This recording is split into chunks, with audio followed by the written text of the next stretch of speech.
Hello everyone, आप सब कैसे हैं। मैं उम्मीद करता हूं कि बहुत अच्छे होंगे और अपनी पढ़ाई को बहुत अच्छे से कर रहे होंगे। मैं Akash Kumar Badana ICT virtual classroom में आपका बहुत बहुत स्वागत करता हूं मेरे प्यारे बच्चों। जैसा आपको बताया मेरे प्यारे बच्चों, बेसिकली हमारी आपका जो है मेरे प्यारे बच्चों 12th क्लास है। 12th क्लास में हिस्ट्री हम लोग देख रहे हैं, लेसन नंबर 7 चल रहा है और हम लोग विजयनगर साम्राज्य को देख रहे थे। और मैंने आपको बताया विजयनगर साम्राज्य या विजय का शहर आपने देखा और आज भी हम विजयनगर को क्लियर है। लेकिन हम बात कर रहे हैं 14वीं से 16वीं शताब्दी के दौरान वो विजयनगर जो अपनी जो एक खास परंपरा के लिए जाना गया और यहाँ पर संगम वंश हुआ और संगम वंश में हरि और बूका नामक दो भाइयों ने इसकी स्थापना की। कृष्णा और तुंगभद्रा नदी के बीच में फैला ये क्षेत्र एक उपजाऊ क्षेत्र था और यहाँ पंपा देवी के नाम पर इसका नाम हम्पी भी पड़ा। कैसा है? पंपा देवी के नाम पर इसका नाम हम हम्पी भी पड़ा। इन सबको देखा, एक एक करके हमने बात की, एक एक करके हमने देख लिया, एक एक करके हमने इनको बात की, सबको हमने बहुत अच्छे से देखने का जानने का प्रयास किया। क्लियर है? यहाँ तक कोई डाउट, कोई क्वेरी किसी प्रकार का? एक बार देख लीजिए।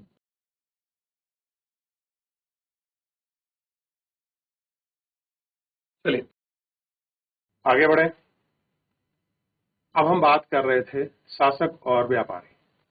क्योंकि इस काल में युद्ध कला क्योंकि इस काल में युद्ध कला प्रभावी अश्वसेना पर आधारित थी। व्यापार आरंभिक चर्चाओं के आरंभ में व्यापारी द्वारा ही आपका नियंत्रित था। व्यापारी के साथ समूह और उनकी कुदराई चेट्टी अथवा घोड़े के व्यापारी कहा जाता था। क्या कहा गया उनको? जो घोड़ा है और उसका जो व्यापारी है, ये घोड़ा व्यापारी के रूप में उसको जाना गया या कहा गया। विनिमय के विभाग में 1458 में कुछ लोग पटल पर उभर कर आए। पटल मतलब फ्रंट पर सामने आए और वे थे पुर्तगाली। उपमहाद्वीप के पश्चिमी तट पर आए और व्यापारिक तथा सामरिक केंद्र स्थापित करने का प्रयास किया। उनकी बेहतर सामरिक तकनीक, विशेष रूप से बंदूकों के प्रयोग ने उन्हें इस काल में उलझाई हुई राजनीति में एक महत्वपूर्ण शक्ति बनकर सामने उभरने लगी। विजयनगर भी मसालों, वस्त्रों और रत्नों के आने से बाजार के लिए प्रसिद्ध था। शहरों के लिए व्यापार एक प्रतिष्ठित मानक बन रहा था। यह समृद्ध जनता की मांग महंगी वस्तुओं को करता था, विशेष रूप से रत्नों और आभूषणों की दूसरी व्यापार में प्राप्त राजस्व मांग की समृद्धि में महत्वपूर्ण योगदान देता। कैसा था? जो महत्वपूर्ण योगदान है वो बेसिकली आपका दे रहे थे। क्लियर है? राज्य का चरमोत्कर्ष तथा पतन। ये राज्य कैसा था, कैसे अचानक खत्म हो गया, कैसे अपने टॉप पर पहुंचा और टॉप से कैसे पतन पाया। राजनीति में सत्ता के दावेदार में शासकीय वंश का सदस्य सैनिक कमांडर शामिल था। राजवंश जो संगम वंश कहलाते थे 1485 तक नियंत्रण था। सुलभों ने उखाड़ फेंका। सैनिक कमांडर थे, वे 1503 में सत्ता में रहते थे। सुलभों ने उनका स्थान लिया और कृष्णदेव सुलभ राय ही संबंधित थे। कृष्णदेव राय ने शासक के चरित्र विशेषताओं का विस्तार और दृढ़ीकरण किया। इस काल में तुंगभद्रा कृष्णा नदियों के बीच में था, ये इन बीच में था। ठीक उड़ीसा के क्षेत्र शासक का दमन किया 1514 तथा बीजापुर के सुल्तान बुरी तरह से पराजित किया 1520 में। राज्य हमेशा सामरिक रूप से तैयार रहे, फिर भी अतुलनीय शांति और समृद्धि की स्थिति में फला फूला।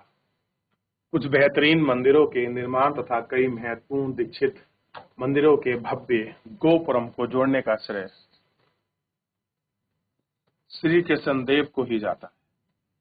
उन्होंने अपनी मां के नाम पर विजयनगर के समीप नंगलपुरम नामक उपनगर की स्थापना की। विजयनगर के संदर्भ में विस्तृत कृष्णदेव राय और तुरंत बाद कालों में इनको हमें प्रतीत होता हुआ हमको ये सारी चीजें आपका दिखाई देती है कि कैसे आगे बढ़ा, क्या क्या चीजें थी। इन सबको हम इसमें एक एक करके गौर करके अच्छे से देख सकते हैं। क्लियर है? क्या कुछ था कृष्णदेवराय के बारे में, कैसे कैसे इन्होंने लिखा, कि उन्होंने कैसे अपनी माँ के नाम पर इन सारी चीजों को आगे बढ़ाया था और इनको देखा।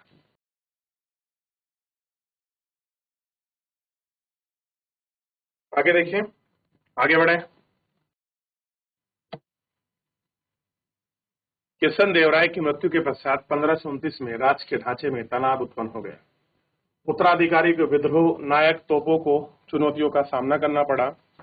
1542 में केंद्र पर नियंत्रण एक अन्य राजकीय वंश अविरुबंद के हाथों में चला गया। 17वीं शताब्दी के अंत तक सत्ता पर काजिब रहे। पहले ही इस काल में भी विजयनगर साम्राज्य के साथ दक्कन सुल्तानों के शासकों की सामरिक महत्वाकांक्षाओं के चलते समीकरण बदलते रहे। अंततः स्थिति विजयनगर के विरुद्ध दक्कन सुल्तानों के बीच मैत्री समझौते के रूप में परिमाणित हुई।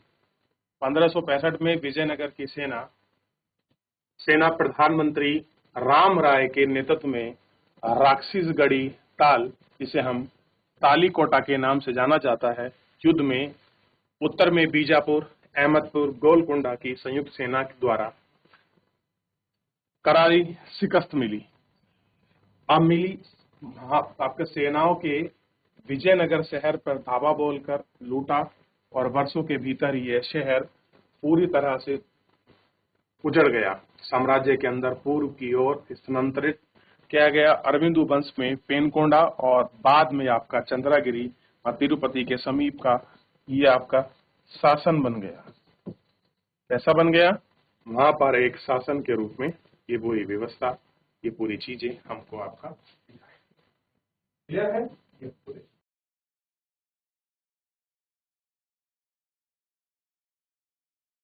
राजा और व्यापारी। विजयनगर के सबसे प्रसिद्ध शासक कृष्ण देवराय शासक के विषय में अमूल्यवाद तेलुगु भाषा में लिखित है। व्यापारी के विषय में ये सारी चीजें आपका लिखी गई है। एक राजा ने अपने बंदरगाहों को सुधारना चाहिए, वाणिज्य को प्रोत्साहन करना चाहिए, घोड़ा, हाथियों, रत्नों, चंदनों, मोती, अन्य वस्तुओं के साथ खुलेपन के दौर पर आयात किया जाता है, उसे प्रबंध किया जाता है। विदेशी नाविकों, तूफान, बीमारी, थकन के कारण देश में उतरना पड़ता है। भली भांति ही देख रेख में सुदूर व्यापारी को हाथ जोड़कर अच्छा घोड़ा आयात किया, रोज बैठ जाते थे और वहां उनको बुलाकर तोहफे देकर उनको उचित मुनाफे को स्वीकृत करके संबंध करना चाहिए, और ये वस्तुएं कभी भी तुम्हारे की आपके दुश्मन पर नहीं पहुंचेंगी। तो ये सारी चीजें हमको यहाँ तक इस रूप में दिखाए कि कैसे वो अपने व्यापार के चरमक काल में था। कृष्णदेवराय ने तुलुप वंश से संबंधित थे। किससे थे? तुलुप वंश से संबंधित थे। और शासन कैसा रहा? कृष्ण तुंगभद्रा के बीच था। इसी को हम रायचूर का दोआब भी कहते हैं। तो ध्यान रखना, कृष्णा तुंगभद्रा नदी के बीच का जो दोआब है, इसको रायचूर का दोआब के नाम से जाना जाता है। और आप देख सकते हैं बीजापुर के सुल्तान को आपका पूरी तरह से पराजित किया था कृष्णदेवराय ने। ठीक है, ये आपको ध्यान रखना चाहिए। ठीक, यहाँ तक आप पूरी कार्यशैली को, छवि को देख सकते हैं, कहां पर कैसे कैसे किस तरीके से फैला हुआ।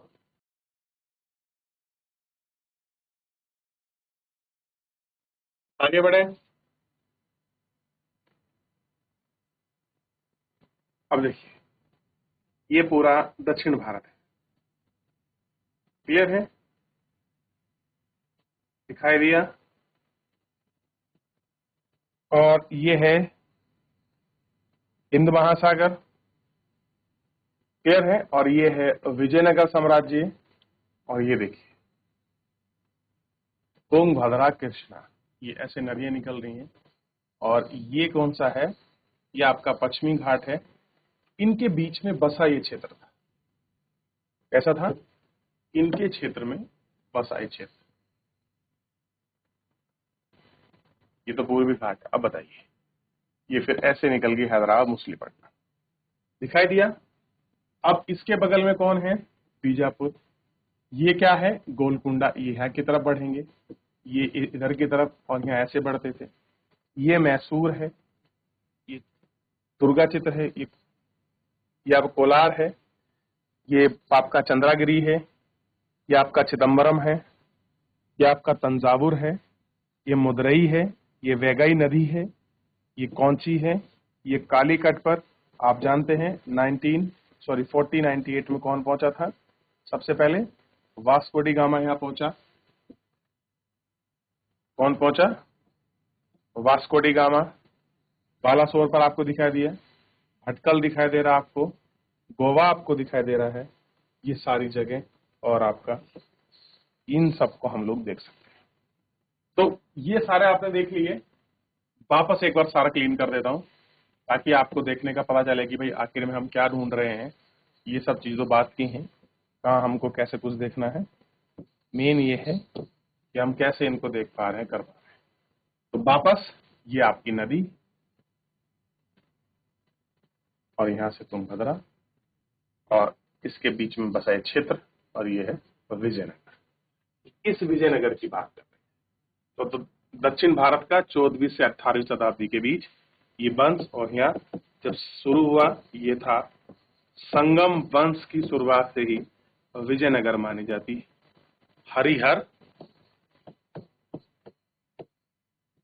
व बुका, इन दो भाइयों ने इसकी नींव रखी।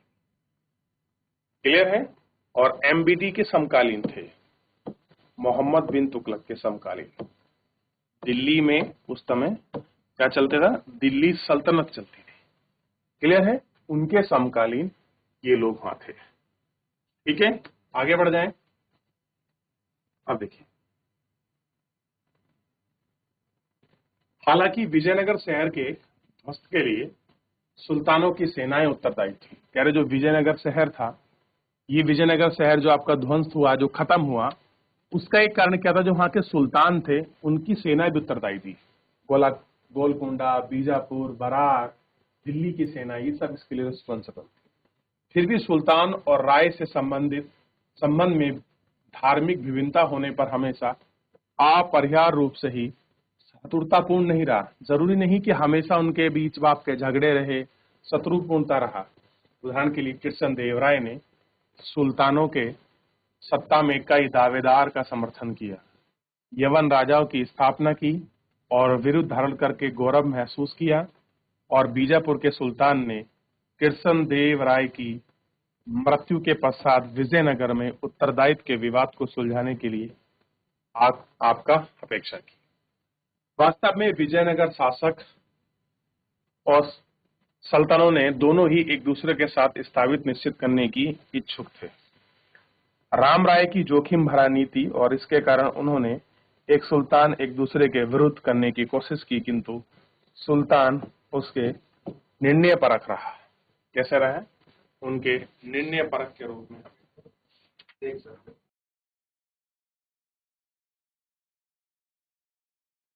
आगे बढ़े। अब देखिए, राय और नायक साम्राज्य में शक्ति का प्रयोग करने वाली सेना प्रमुख होते हैं, जो सामान्यतः वहां किलों पर नियंत्रण रखते हैं, जिनके पास सशक्त समर्थक होते हैं। आमतौर पर एक स्थान से दूसरे स्थान तक भ्रमणशील रहते हैं और कई बार आपका बसने के लिए उपजाऊ भूमि की तलाश किसान उनको साथ देते हैं। इन प्रमुखों को नायक कहते हैं। क्या कहा जाता है? नायक। और ये आमतौर पर तेलुगु और कन्नड़ भाषा में बोलते हैं। न्यायिक समुदाय में आपका प्रभुत्ता के आगे समर्पित किया जाता है। अक्सर इनकी भाई विद्रोह कर देते हैं। इन्हें सैनिक कार्रवाई के मध्य ही बस में किया जा सकता है। जो सैन्य कार्रवाई है उसके आधार पर ही हम इनको वश में करते हैं। अमरनायक प्रणाली विजयनगर साम्राज्य की एक प्रमुख राजनीतिक खोज थी। ऐसा प्रतीत होता है कि इस प्रणाली में कोई तत्व दिल्ली सुल्तान की एकता प्रणाली के लिए थे। अमरनायक सैनिक कमांडर थे जिन्हें राय प्रशासन के लिए ही राज्य क्षेत्र दिए गए थे। किसानों, शिल्पकारों और व्यापारियों में भू राजस्व तथा कर वसूली करते थे। ये भू राजस्व के कुछ भाग व्यक्तिगत उपयोग, घोड़े, हथियार, दलों का रखरखाव करने के लिए अपने पास रखते थे और ये दल विजयनगर शासकों को प्रभावशाली सैनिक शक्तियों को प्रदान करने में सहायक होते थे और उनकी मदद से ही पूरे दक्षिण में नियंत्रण और स्वराज्य का ही मंदिर, भाग, सिंचाई इत्यादि में रख रखाव में ये लोग खर्च किया करते थे। और अमर नायक राजा को वर्ष में एक बार भेंट भेजा करते थे और अपने स्वामी भक्ति प्रकट करने के लिए राज के भी दरबार में उपहार उपस्थित थे। राजा कभी कभी एक से दूसरे स्थान पर भी स्थानांतरित करते थे और अपना नियंत्रण दर्शाया करते थे। 17वीं शताब्दी में इन्हें कई नायकों ने अपने स्वतंत्र राज्य स्थापित कर लिया और इस कारण केंद्रीय राज के ढांचा का विखंडन तेजी से होने लगा। कैसे है? जो इनका विखंडन है वो आपका तेजी से होने लगा और उन सारे विखंडन प्रथाओं को हमने यहाँ पर एक एक करके देखने का, उनको जानने का प्रयास किया कि किस प्रकार की सारी व्यवस्था क्लियर है। आप इनको अच्छे से देख सकते हो कि कैसी व्यवस्था थी, जो उनकी व्यवस्था चले और आगे बढ़े। ठीक है, ताकि आप इनको देख सकते।